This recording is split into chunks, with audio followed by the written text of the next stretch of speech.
In the 3+ weeks since George Floyd's death, the protests that began in Minneapolis over policing, race, and use of force have grown into a national reckoning on these issues and many more. Stephanie Sy looks at how the coalition has widened around the country among different races and ethnicities. Systemic racism relies on your inactivity. From rural towns such as Craftsbury, Vermont, No racist police. and small cities including Athens, Ohio, I can't breathe. to far-flung communities in Alaska, among them Talkeetna. Protests for Black Lives Matter are occurring for the first time in places where few African Americans live, led by a mosaic of people of different creeds and cultures. Black lives matter. Black lives matter. From Waxahachie, Texas to Des Moines, Iowa. From Laramie, Wyoming to Anna, Illinois, a town with a particularly troubled history of racism. I was really gobsmacked. That was Judy Muller's reaction when she found out about a vigil for George Floyd organized in Norwood, Colorado, where she lives part-time. This is a town of 550 some souls, most of them white, almost all of them white, in a very rural area. So for 40 some people to turn out for this with so little notice, that's almost a tenth of the population. She saw Democrats and Republicans and the city's 2 law enforcement officers participating in the somber vigil. I think the town of Norwood, Colorado cares, and a lot of other rural towns across America care. We've seen evidence of that. Muller herself is a former television news reporter who covered the 1992 Los Angeles riots after the police beating of Rodney King. I've been through a lot of these stories, and nothing has really quite touched me as much as this one in my little town. I'm quite moved by it. Some say it's the graphic video of George Floyd's death. Others point to the shared vulnerability that can only come out of a once-in-a-lifetime pandemic. But for whatever reason, this time, the death of an unarmed Black man has brought activism out of the woodwork, including among other marginalized groups. It was important for me as a Native to go out there and support the Black Lives Matter movement. Jordan Ortega attended a rally in Gallup, New Mexico. It was my first protest to go to, and I went to it because I had seen all the video and pictures of what happened with George Floyd and his murder, and it struck a chord with me, and it really shook me. The protest marches have gone across Indian country in a way that's really unprecedented. Mark Trahant is editor of Indian Country Today, which covers Native American issues. Native Americans experience a higher rate of fatal encounters with police than any other racial group. And yet, a lot of the activists are saying, first, Black Lives Matter. We're not going to talk about our issues. We're going to be in complete solidarity.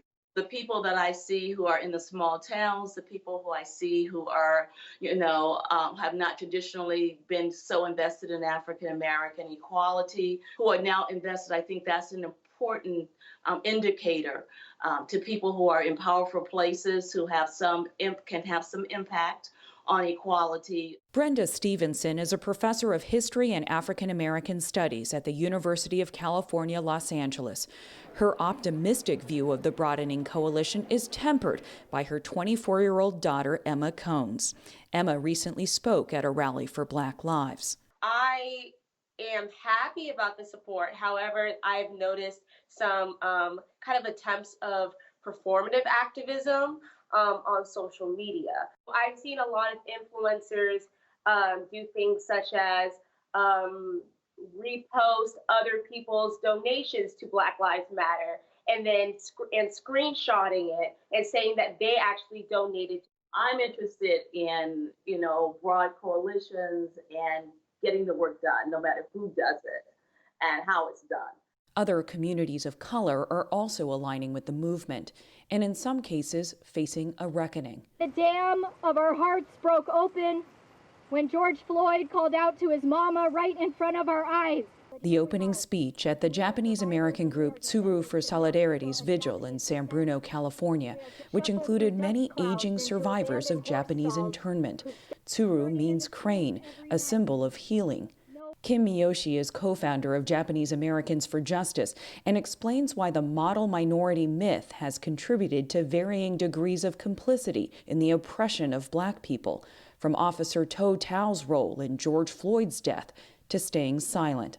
When you're confronted with violence and domination, right, coming out of a system of white supremacy, I feel like part of our community, and this is probably true for other Asian American communities, turned towards and kind of allied ourselves with whiteness or the values right around whiteness. And it was a way to survive racism.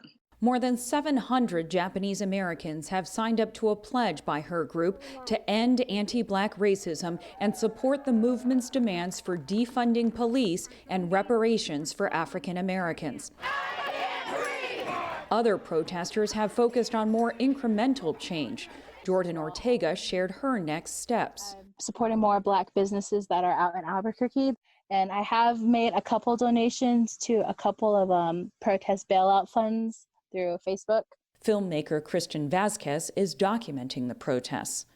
I think something we all need to be thinking about right now is how we tell these stories around activists. And many say their main priority is educating their own social circles. I can guarantee that with my 5 children, you're going to have 5 more people who are going to be protesting for the rest of their lives as long as injustice is part of our world. A lot of my white friends and family members don't understand systemic racism.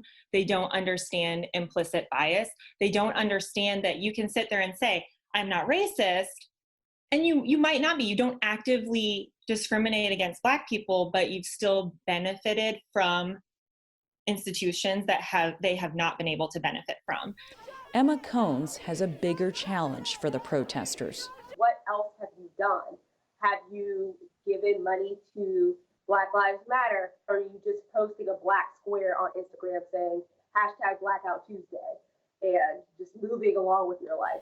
Professor Stevenson isn't sure what will come from the growing coalition either, but she senses it will be transformative. I'm very hopeful because of Emma and because Black people have continued to fight for freedom in our country, and I know we'll continue to do so. With more allies than ever in the fight.